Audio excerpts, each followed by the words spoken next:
The world is mourning the passing of Pope Francis, the first pontiff from Latin America, and one of the most consequential figures in the modern history of the Roman Catholic Church. He died early Monday morning at the age of 88 after suffering a stroke and a subsequent cardiac arrest, the Vatican announced in a solemn and emotionally charged broadcast that left millions in grief. Dear brothers and sisters, it is with profound sadness I must announce the death of our Holy Father Francis, Cardinal Kevin Farrell said on Vatican TV, his voice quivering as he delivered the announcement. At 7:35 this morning, the Bishop of Rome, Francis, returned to the house of the Father.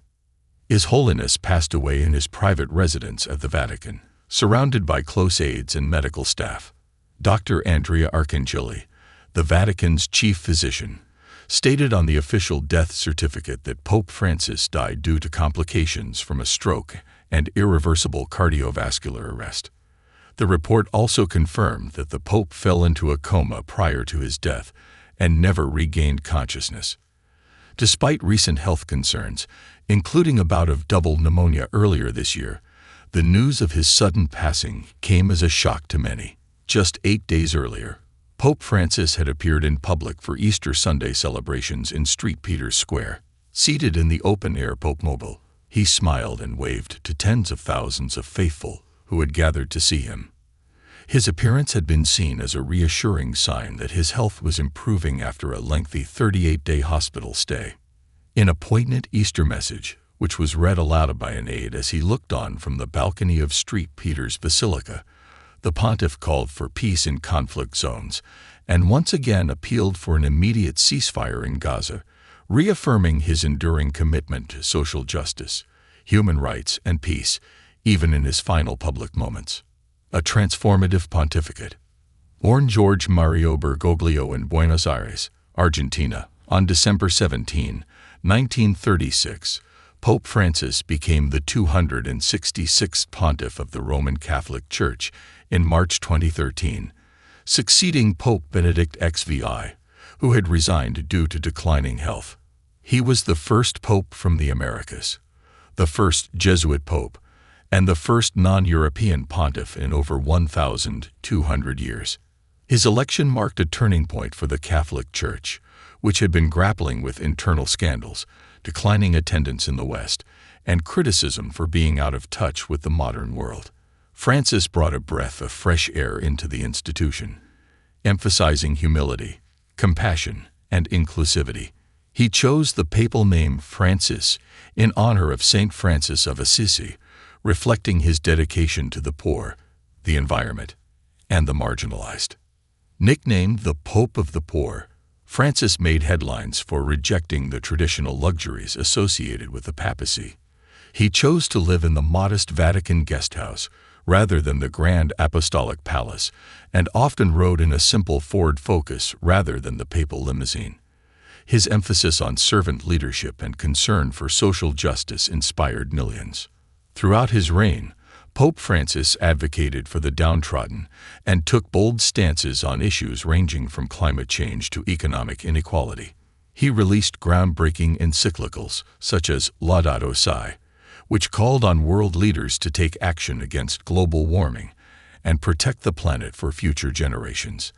He spoke passionately about the plight of refugees, immigrants, and victims of war and human trafficking. Health struggles and final days. Pope Francis had battled various health issues in recent years.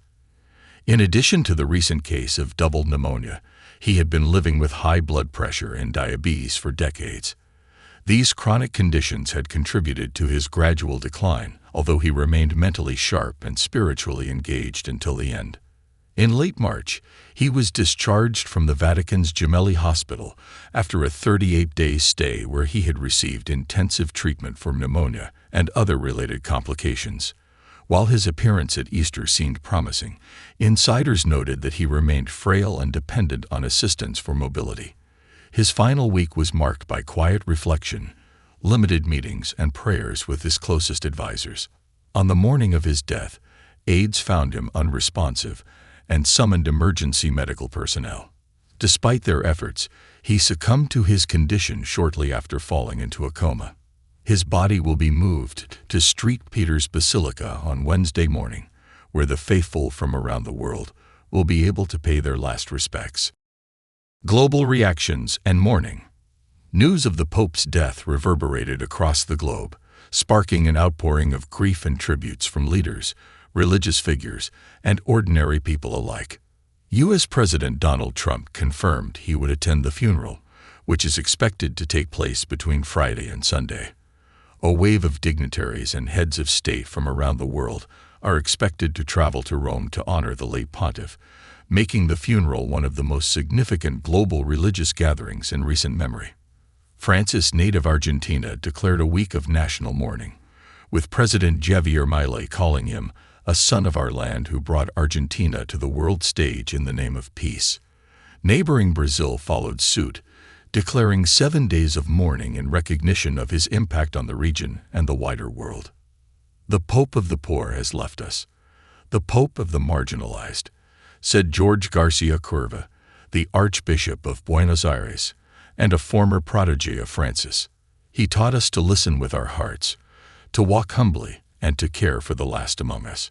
In Rome, hundreds of locals, tourists, and pilgrims gathered at the Vatican following the announcement.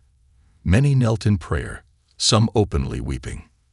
"This is something that really hits you hard," said Emanuela Tenari, a resident of Rome who had come to St. Peter's Square for Easter. He was a pope who brought so many people closer to the church. He may not have been appreciated by everyone, but he was deeply loved by ordinary people. Legacy of compassion and controversy. While beloved by many, Pope Francis also faced criticism and controversy throughout his papacy.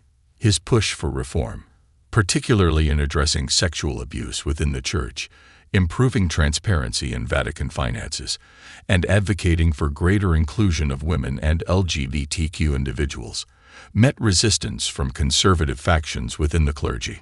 Some traditionalists viewed his openness and progressive leanings as too radical, and there were periodic reports of internal friction within the Vatican bureaucracy.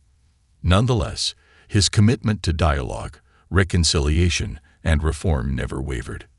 He famously washed the feet of Muslim migrants, prisoners, and women during Holy Week rituals, signaling his belief in the equal dignity of all people. He also met with leaders of other faiths in an effort to build bridges and foster interreligious harmony. In 2015, he became the first pope to address a joint session of the United States Congress, where he urged lawmakers to act on behalf of the poor, protect the environment, and end the arms trade.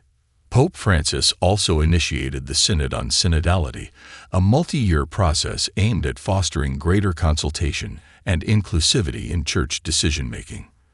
Though its final conclusions remain to be seen, the Synod symbolized his belief in a church that listens and evolves. What comes next for the church? With the death of Pope Francis, the Catholic Church enters a period of mourning and transition. Cardinals from across the globe will soon converge on the Vatican to begin preparations for the papal conclave, a secretive and ancient process by which a new pope is elected. Until a new pope is chosen, the College of Cardinals will temporarily oversee the administrative functions of the Vatican. Given the deep divisions that exist between progressive and conservative camps within the Church, the selection of the next pope is expected to be a pivotal moment in shaping the future direction of Catholicism. Observers say the cardinals will have to weigh the legacy of Pope Francis carefully, balancing the need for continuity with the desire for fresh leadership. His successor will inherit a church that is more globally diverse, more vocal about social issues, and still navigating the complex challenges of the modern world. A final farewell. As preparations begin for the late Pope's funeral, the world continues to grieve a spiritual leader who, despite facing many obstacles, never lost sight of his core mission, to love and to serve. Pope Francis will be remembered not only for the groundbreaking reforms he championed or the global visibility he brought to the Church, but also for the tenderness he showed to those on society's margins. Whether blessing a child in a refugee camp, comforting a homeless person on the streets of Rome, or offering prayers during global crisis, he embodied compassion in action. His life, marked by simplicity, empathy, and unwavering moral clarity, leaves behind a legacy that will resonate for generations.